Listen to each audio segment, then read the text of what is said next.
మరో 2 రోజుల్లో ఈరోజు, రేపు ఈరోజు జరగాల్సినటువంటి మీటింగు 15వ తారీఖు పోస్ట్‌పోన్ చేశారు పవన్ కళ్యాణ్ గారు. సో, మరో 2 రోజుల్లో కొన్ని కమిటీలకు సంబంధించినటువంటి లెటర్‌లు రిలీజ్ చేయడం జరుగుతా ఉంది. ఎందుకంటే ఆల్రెడీ మనం చూసుకున్నట్టయితే ఏ అయితే ఉమ్మడి జిల్లాలు ఉన్నాయో, ఉమ్మడి జిల్లాలకు గాను కొంతమందిని ఇన్ఛార్జులుగా లేదా కోఆర్డినేటర్లుగా నియమించారు ఆల్రెడీ. సో, ఇప్పుడు ఈ తరుణంలోనే మళ్ళా జరుగుతున్నటువంటి అంశం ఏంటి? లేదా ఇప్పుడు ఇన్ఛార్జీలుగా లేదా ఎలాంటి వారికి అవకాశాలు ఇస్తూ లెటర్ రిలీజ్ చేస్తున్నారు అంటే, మనకు అందిన సమాచారం ప్రకారంగా మనకు తెలుస్తున్నటువంటి కొన్ని వివరాలు చూసుకున్నట్టయితే పూర్తి స్థాయిలో జనసేన పార్టీ రాజకీయ పార్టీగా పరిణితి చెందుతుంది అని చెప్పి ఈ విషయం మీద మనం మాట్లాడాలి. ఎందుకు అని అంటే ఇక్కడ చూసుకున్నట్టయితే ప్రతి పార్టీలానే అన్ని విభాగాలు ఈసారి జనసేన పార్టీలో ఉండబోతున్నాయి. అటు యూత్ విభాగం కానీ లేదా మహిళలకు సంబంధించి కానీ జనరల్ బాడీలు కానీ జిల్లా స్థాయిలు కానీ నియోజకవర్గ స్థాయిలు కానీ అలానే మండల స్థాయిలు గ్రామ స్థాయిలు అంటే బూత్ లెవెల్ వరకు ఇక్కడ అన్ని బాడీలని నియమించబోతున్నారు. అన్ని బాడీలకు సంబంధించి కొంతమంది ముఖ్యమైన నాయకులతోటి 14వ తారీఖు నాడు పవన్ కళ్యాణ్ గారు కలవనున్నారు. సో వాళ్ళు కలిసిన అనంతరం మరికొంతమందిని యాడ్ చేసుకుంటూ 15వ తారీఖు నాడు మీటింగ్ పెట్టి ఆ మీటింగ్లో ఎవరెవరికైతే పదవులు ఇస్తున్నారో లేదా ఎవరెవరికైతే ఈ అవకాశం దక్కిస్తున్నారో ఈ అవకాశం వచ్చినటువంటి ప్రతి ఒక్కరితోటి కలిసి ఇంటరాక్ట్ అవ్వాలని చెప్పి పవన్ కళ్యాణ్ గారు అనుకుంటున్నారు. 15వ తారీఖు నాడు మంగళగిరిలో ఉన్న సీకే కన్వెన్షన్లో మీటింగ్ ఉండబోతుంది అనే అంశం అయితే మనకు తెలుస్తుంది. బట్ ప్రస్తుత పరిస్థితుల్లో అయితే ఈరోజు కానీ రేపు కానీ మరికొన్ని కమిటీలకు సంబంధించిన లెటర్లు రిలీజ్ అవ్వడానికి అవకాశం ఉంది. సో ఇప్పుడు పార్టీ కోసం కష్టపడిన వ్యక్తులకి ఖచ్చితంగా ఆదరణ దొరుకుతుంది. కానీ ఇది ఏ కమిటీలోనైనా దొరకవచ్చు. బట్ ఇప్పుడు పూర్తి స్థాయిలో రాజకీయంగా ఎస్టాబ్లిష్ చేయాలనుకుంటున్నారు కాబట్టి ఇలాంటి తరుణంలో ఈ కమిటీలు వేయడం అనేది చాలా మంచి పరిణామంగానే జన సైనికులందరూ భావిస్తూ ఉన్నారు.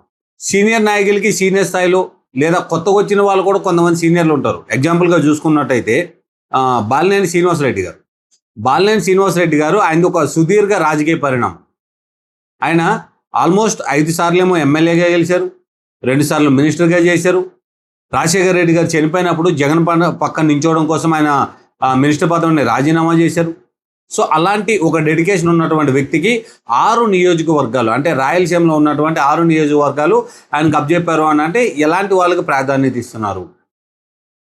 సో ఇప్పటి వరకు ఎవరైతే పైన మేమే లీడర్లు అని చెప్పుకున్నటువంటి కొంతమంది ఉన్నారో వాళ్ళందరూ అయితే ఫేడ్ అవుట్ అవ్వడానికి ఎక్కువ అవకాశం కనిపిస్తూ ఉంది. రానున్న లోకల్ బాడీ ఎలక్షన్లతో పాటు జనరల్ బాడీ ఎలక్షన్లు కూడా సంసిద్ధం కావాలి అనే ఒక ప్రొసీజర్ తోటి ముందుకెళ్తున్నట్టుగా తెలుస్తూ ఉంది. ప్రతి ఒక్క కమిటీ మెంబర్ కూడా కనీసం ఒక 100 మందిని ఇన్ఫ్లుయెన్స్ చేయగలగాలి.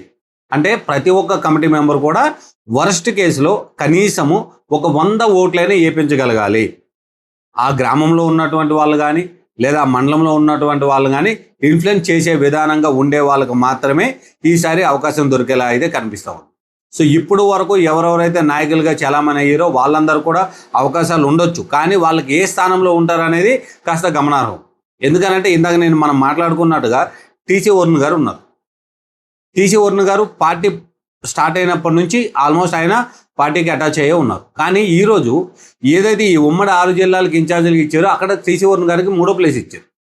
అంటే టీసీ వరుణ్ గారు చిన్న నాయకుడు అనేది వాళ్ళ ఉద్దేశం కాదు, నా ఉద్దేశం కూడా అది కాదు. కానీ పరిణితి అంటే రాజకీయంగా ఎలాంటి అనుభవాలు ఉన్నాయి లేదా ఎలాంటివి ఎదుర్కొన్నారు లేదా ఎలాంటి సమస్యలు చూశారు లేదా ఒక మనిషి చెప్తే ఎన్ని ఓట్లు పడగలుగుతాయి. ఎందుకంటే బాలినేని శ్రీనివాసరెడ్డి గారితో చూసుకున్నట్టయితే టీసీ వరుణ్ గారు కాస్త తక్కువ మనిషి అని చెప్పాలి. ఎందుకంటే రాజకీయ పరంగా మాత్రమే మనం మాట్లాడుతున్నాం. రాజకీయ పరంగా కాస్త కింద స్థాయి మనిషిగానే చెప్పాలి. ఎందుకనంటే ఆయన 5 సార్లు ఎమ్మెల్యేగా గెలిచారు. బాలినేని శ్రీనివాసరెడ్డి గారు చెప్తే ప్రకాశం జిల్లాలో ఉన్నటువంటి సుమారుగా 12 నియోజకవర్గాల్లో ఆయన ఏది చెప్తే అదే జరిగే అవకాశాలు చాలా ఎక్కువ ఉన్నాయి. ఎందుకంటే ఆయన రాజశేఖర రెడ్డిని చూశారు, చంద్రబాబు నాయుడు గారిని చూశారు, జగన్మోహన్ రెడ్డి గారిని చూశారు. ఈరోజు జనసేన పార్టీలో ఉన్నారు. పరిస్థితులు ఎలా మారినప్పటికీ రాజకీయ అనుభవం ఉన్న వ్యక్తిగా ఆయనకి కాస్త ప్రాధాన్యత ఇస్తూ ఈ బాధ్యతలు అప్పచెప్పడం జరిగింది. అలానే ఇప్పుడు ప్రస్తుత పరిస్థితుల్లో జనసేనలో కొంతమంది జాయిన్ అయ్యారు.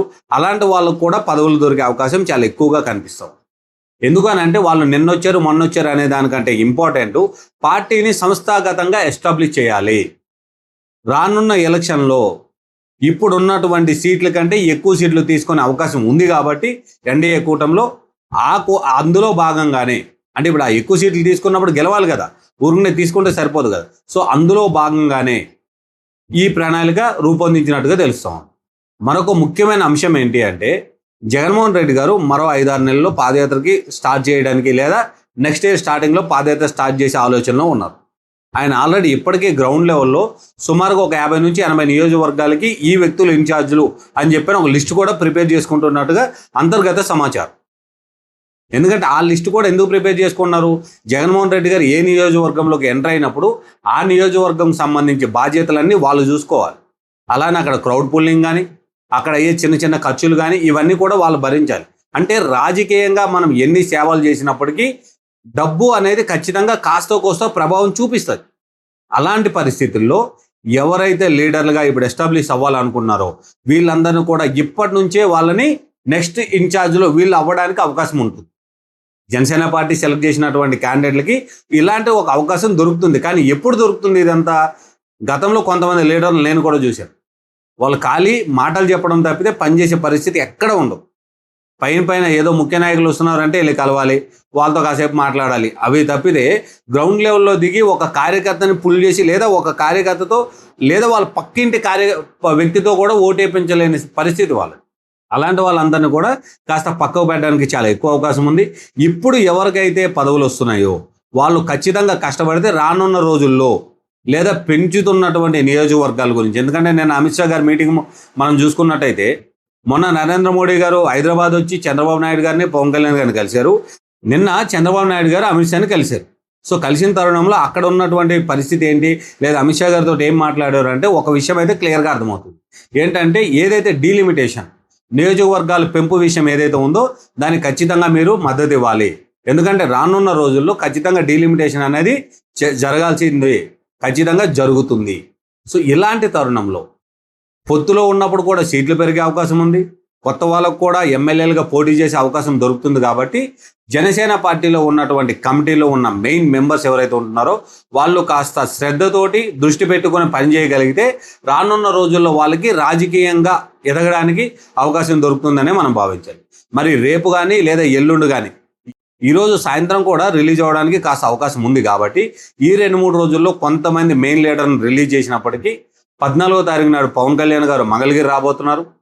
15వ తారీఖు నాడు సీకే కన్వెన్షన్లో మీటింగ్ జరగబోతుంది.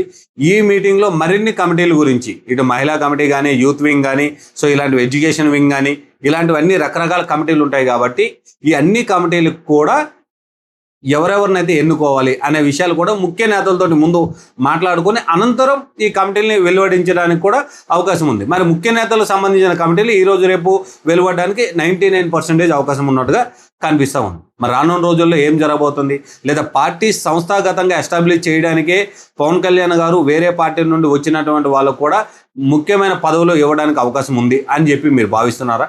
మీరేమనుకుంటున్నారో కామెంట్ రూపంలో చెప్పండి. Thank you.